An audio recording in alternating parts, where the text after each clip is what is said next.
Last word is here. It's Friday. It's 1:00 in the Eastern time zone. So I'm more than halfway through my day. Jody, you are as well. And KP, you're just getting started, buddy. Good morning. Oh, good morning. It's good to be here. I'll tell you what, this is definitely going to be the highlight of my day. Well, that's good. That's a high bar to clear for us. Well, Jody's in Cleveland, so I think the bar's low.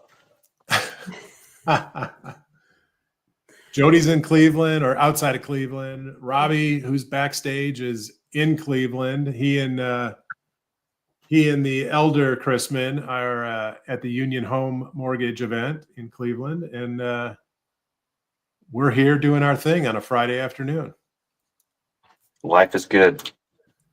So we'll just kind of go a little potpourri of topics to kind of talk about some of the things that I saw this week that came out. There was just in the last day or so, I think it was the 13th, JD Power and Associates had a press release releasing their mortgage originations customer satisfaction survey. So we could talk a little bit about that. I did a post on it that has got some good debate going on. We've got, Greg Scher had a post earlier in the week that he posted a clip from CNBC that asked the question, are banks ready and willing to re-enter mortgage, right, with the new administration? We've got, of course, market updates. KP, your wheelhouse. I know I caught your video from your rooftop of the Culver City project last night. Oh yeah, that was a fun one. And then whatever you guys want to talk about, that's kind of what I'm thinking. Well, I missed last week. I apologize. I was road warrioring it for a little bit there. It's all good. We missed you. Well, you do such a good job with the boxing charity that you guys raise money for in Detroit, and I have a buddy who's paralyzed mid-chest down, and I've known him since kindergarten. After college, he went to Texas Tech.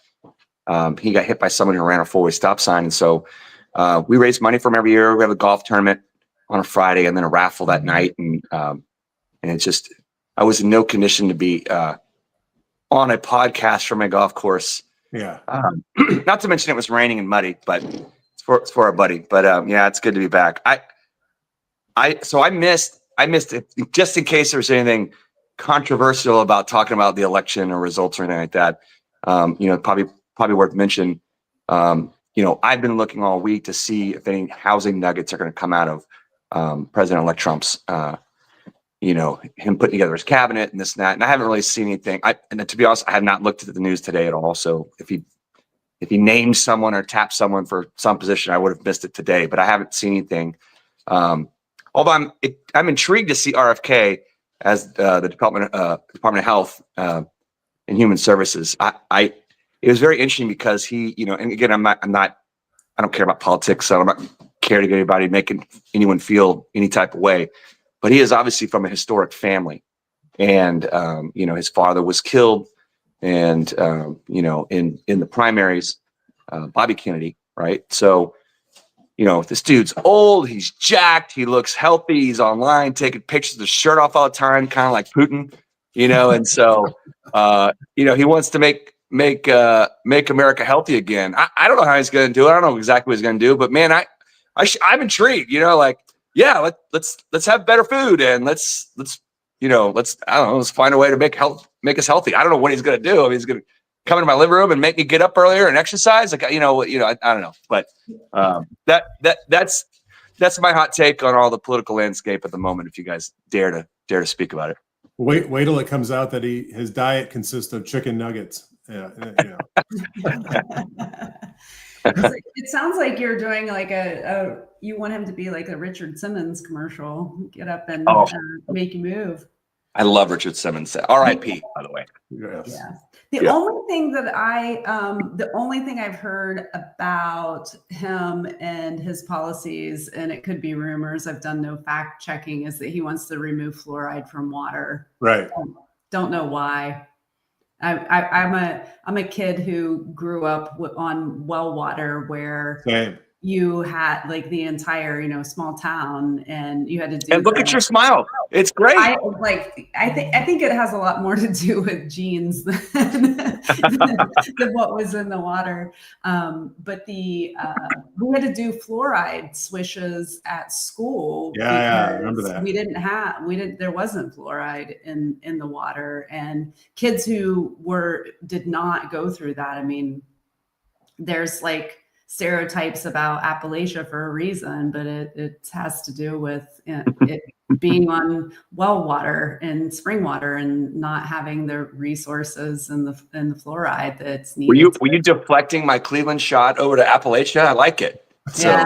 So I'm not in Cleveland yet today. So I'm at the farm right now. I'm heading up there right after the show. I'm going to try to get Rob and Robbie to sneak away and have a drink with me when I'm on my way to my event. Yeah, I can twist their arm. I'm like, bring a cigar. Bring a cigar, and Robbie's in. He'll come. he'll run through traffic for you. Hey, speaking of states, is kind of remind me of like a random fact I read a couple weeks ago. So Mississippi is the poorest state in America, and the standard of living in Mississippi is higher than all the G7 nations, all of them. And so we do have it pretty good here, regardless of how everyone feels after. Does anyone even talk about the election anymore, right? So we do have it. We have it pretty good in America, and retail sales came out a little stronger today too. So I guess boomers are still spending. Yeah. I think the only problem is the concern over not decreasing short-term interest rates again. So I think that's going to be our biggest hurdle in the industry is investors prematurely gauging what that's going to look like and interest rates, the 10-year going higher. Yeah, like Brian said, it's in my wheelhouse. So I checked this morning. We're like at 4:45. I just checked, maybe 20 minutes ago before we hopped on. What's interesting is after the CPI report on Wednesday, which was definitely the biggest tier one data point this week, the odds of a December 25 basis point rate cut according to the CME tool, the Fed funds futures betting market, if you will, or it's really a futures market, went from 55% to 82%. So the bond traders and the smart money, with less than 5 weeks to go to the next meeting, after that report are trying to lock in at least another 25 basis points. And so now what will be interesting is on December 18th, that's the next time they show their dot plot. And so we'll see the summary of economic projections. So this past meeting last week, they didn't have to show that. This next one, they do. So do they still see another 100 basis points next year? Because when, and I think they will, when they do a 25 basis point in December, that will have been 100 so far. And then the last dot plot in September said another 100 basis points of cuts next year. Will it still say that?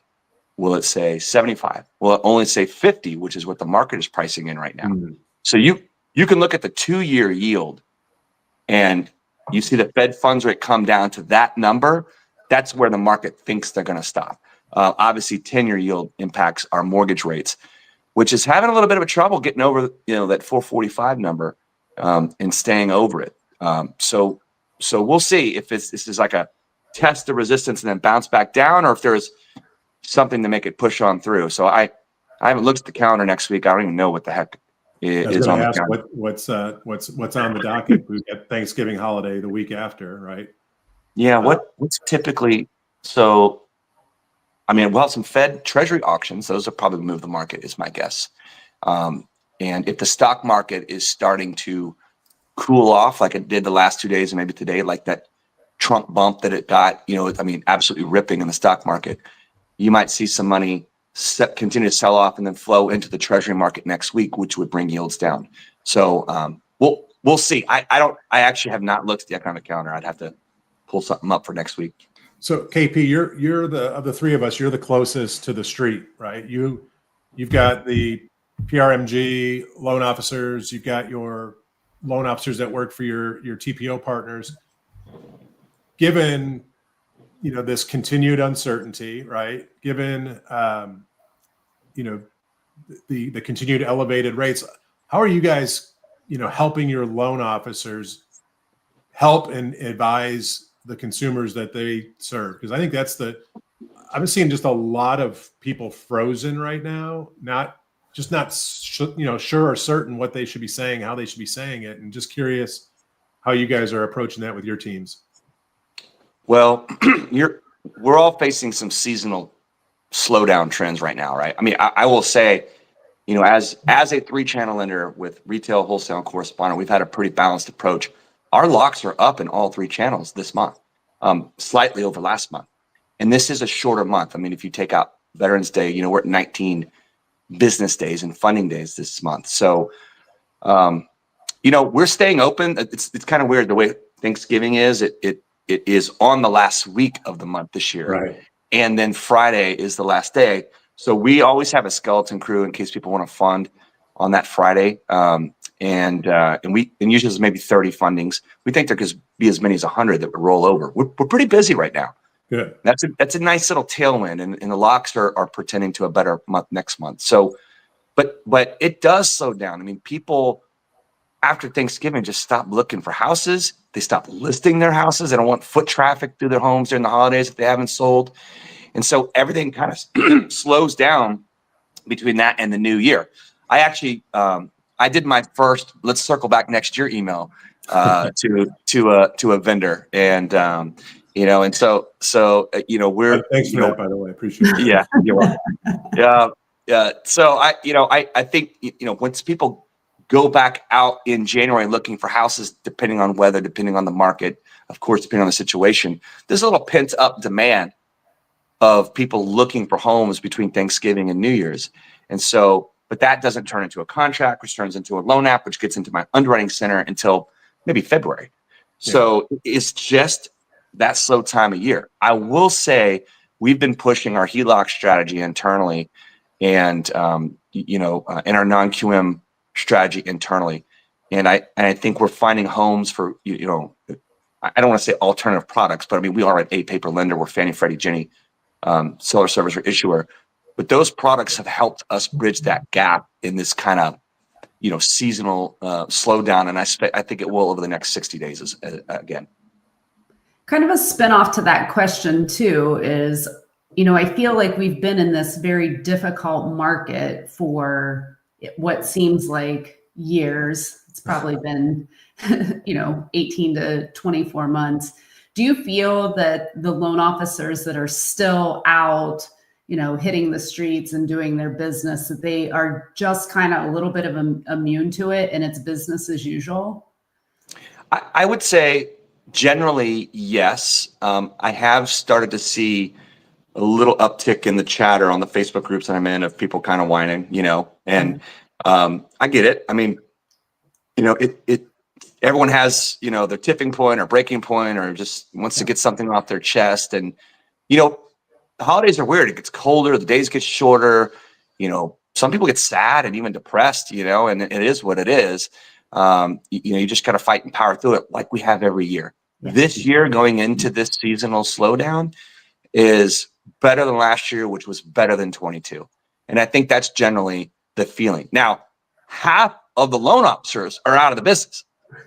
And so just from a capacity model, and I think that's why we're having such a good second half of the year, because, rates have gone nothing but up since the September Fed meeting, and our locks have gone up. And so I all I can say is I just think there's just less competition out there. And so you just got to, it's business as usual, get your tech stack in order, get your database growing, mine the database, pound the phones, there's nothing that's ever changed about that. And people want cash for the holidays and, they want to get their finances in order, get their financial fitness in order, as my good FinLocker friend says. I will just add one more nugget, which I think is the way to answer Brian's actual question in the most long-winded way possible. Rates are in a volatile, time right now because, okay, we have certainty on the election, but now the bond market doesn't have certainty on, the debt and deficit and the budget and spending. So what does that mean for long-term rates, 30-year long bonds, 10-year, notes, and then, of course, 2-year treasury bills. So the bond market doesn't know, right? And we've pulled through a lot in the stock market. I mean, the S&P is up 44% year to date through Wednesday. It could take a 22% digger, and we're still up 22% if you're just trading the S&P. And so I am not responsible for your losses, only your profits. But I will tell you, a pro move right now would be to sell 55% of any of your position that's had an absolute epic run. Take some profit off the table, let the other 45 run, and then figure it out, between now and Christmas. But getting back to the rate thing real quick, I would tell borrowers that, rates have seen a little uptick. It's a little uncertain right now. There's some volatility. But I think as we start to see more things materialize next year, when there is some certainty with the budget and some certainty with some more economic data and another Fed meeting in December, we can see maybe a more, lightened path of rates.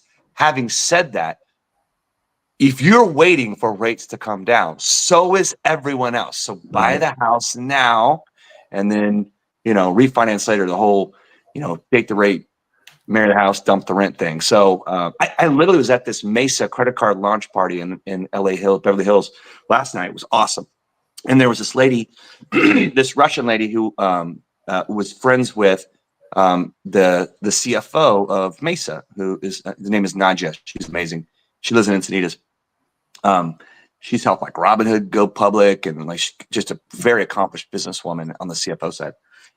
Her friend said, "I'm waiting for rates to go down." And I said, "So is everyone else. And as soon as it does, there'll be more competition for less houses." And she was like, So, and that's the same conversation you got to have and try and get some people off the fence. All right, I want to shift gears. There's two other things I want to make sure we at least touch on, because both of these had some good banter going back and forth across LinkedIn. One was, as I mentioned, the JD Power Associates mortgage origination satisfaction survey was released, and there was 2 points, and I think this actually dovetails really nicely into what we just talked about in terms of what maybe loan officers should be doing right now in this slower part of the season, the colder part of the season. So the 2 points that kind of came out from JD Powers was around this concept, and this is consumer feedback, remember, and we can debate all we want about who's on the top of the list. I don't care about who the rankings are. I get more interested in the consumer findings.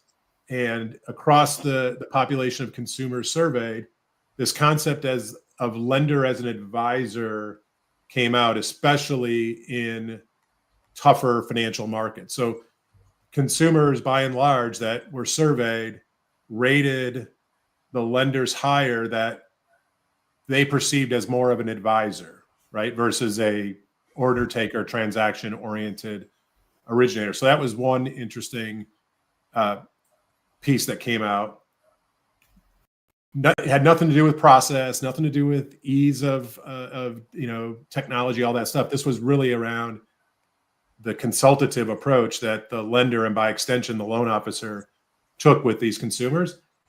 And then the second piece, and this is where I think loan officers really just need to kind of think about, is overall satisfaction was 41 points higher when lenders engaged earlier with customers. And this would have been earlier defined as before they started shopping for the home, right? And so this is where, the PRMG ethos is, right? It's all about the local originator being the trusted best resource for financial education, financial preparation as it relates to home ownership. And the consumers just spoke through this survey and told us as an industry that they value this early engagement from the loan officer perspective. There's no question here other than I just thought it was if I'm a loan officer today, which I'm not, but if I was a loan officer today, I'd be finding every opportunity I could to have as many conversations as I could with as many people as I could who might be 6, 12, even 18 months out from buying a home or being ready to buy a home? So I love the results because it proves what we've been talking about. KP and I share a similar and have had a conversation a time or two in the last probably 5 years.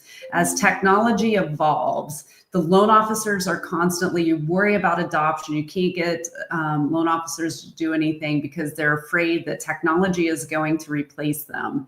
And always in the technology spiel, it's been like, no, it will help you be able to do the menial tasks that don't mean anything to the consumers with technology, but it allows you more time to be a concierge and to be able to get into deeper conversations and relationships with those consumers. So that's on the first part of, that consultative approach to home mortgages, and then also with the engagement earlier in the process is this concept that we all believe to be true, and putting the loan officer in the driver's seat on purchase business. It's like, the question, we talk about this with the University Federal Credit Union and their members, and we want to know, have you thought about purchasing a home? Is it 2 years from now? Is it a year from now? Is it 6 months from now? Because they have a trust in the credit union already because they're a member of the credit union. Start having that conversation early in the process. If they're 2 years out from purchasing a home, then maybe you talk twice a year, as opposed to touching base once a year with someone who isn't. And then the closer that they get to being ready to purchase a home, then you increase the frequency of your communication, which then goes back to being that trusted advisor. But, I think that's just, I say a lot of things and hope like a thing or two lands over the years, but I definitely think that those 2 points are a testament to what we've been talking about for years. Yeah. Yeah. A guy with an app that could help lenders that want to do better there.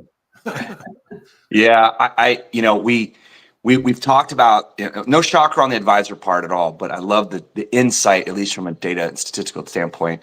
I hadn't heard JD Power's name in a while until it just popped up. So I was thinking they're like the Better Business Bureau. Like, does anyone even care what they say anymore?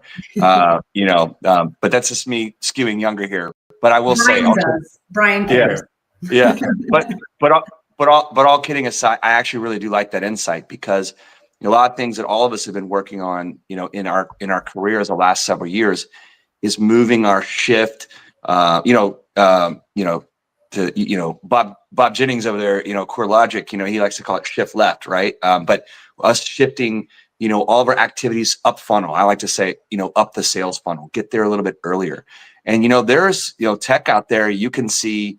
Obviously you can see if someone's searching on a website looking for mortgage rates or looking for houses, and you can get drips, and you can follow people around and see if they've walked into, a bridal registry, which means they're obviously, thinking about, growing their family, or a baby home goods store or something like that. I mean, there's so much stuff you can be doing now. It's a little creepy. But I agree. I mean, trying to get there early in the process. I read every single one of our surveys that come through our company, and the only time, I mean, they're almost all 5-star, but when they're not, like 95% of the time, it's for poor communication. Yeah. Mid-process, and so sales is communication. That is all it is. Like, I don't know, like, we have people that aren't salespeople that think like, let me force you to buy this mattress, like, you don't want it, but I'm going to make you do it. Like, that's not our business. And that's not sales. Sales at its purest form is communication. And so how early, how often, how accurate, how on point are you at communicating? That is, quote, sales. And so I think, if you've got a data-driven tech app, like FinLocker, then, where we rebranded a Path Home, at PRMG. I mean, that is a way to communicate when you can't just be on the phone sitting there hovering around your, younger and younger borrower nowadays that don't necessarily want to be on the phone as much as you do. So, there's a lot of different ways to attack this, but I love the insight. So I have a prediction. So we need to check like in 2 years. Yeah. So I've been saying this. So it's like very, leading up to the process of, purchasing a home. It's, you're consulting the borrower, you're getting them purchase ready. Once you get that contract, the faster that you can get in and out of that transaction, the higher the satisfaction ratings. It's the documentation and the like grind and I'm worried about the value of my home. Oh, is the underwriter going to approve me? The faster that you can do that piece, and that's where I think you should be applying the technology, is the faster you can get them from the point of application to clear to close, the higher your satisfaction ratings are going to be in the process, because it's disruptive to their lives. Yeah, we've as an industry, we've always had this, and I think Paul Lucido will appreciate this. I see he's out there watching. We were the Columbo, right? Just one more thing, one more question, ma'am. We always came back with one more thing for the borrower. And to your point, Jody, that should just never happen anymore, right? With the technology and the platforms that are out there. Yep. Last topic I thought we could I like the about. Columbo. I like the Columbo reference. That was good. You like that? Yeah. The younger crowd's not going to get it. They're Googling, or they don't even Google anymore. I don't know what they're doing there. Chat GPT. Come on. There you go. Siri. I'm trying to set You your just two set phones off. everybody's off. You didn't get mine. I'm an Alexa. We're an Alexa shop, so Nice. we don't hear Siri.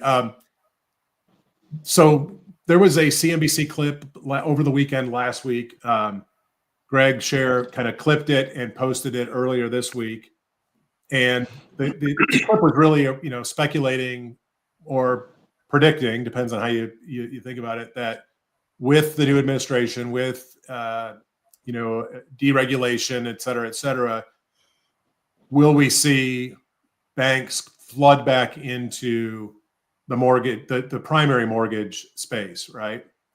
And so No. Greg's post had a flurry of comments. I reposted it and kind of framed it in a different way, and it's still got some controversy.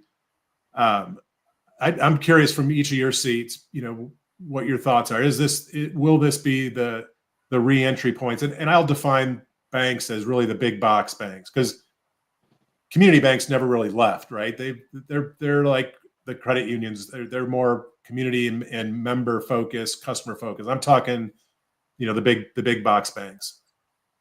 I'll take a stab at it. So I think, of the larger financial institutions, the ones that are committed to the space never left.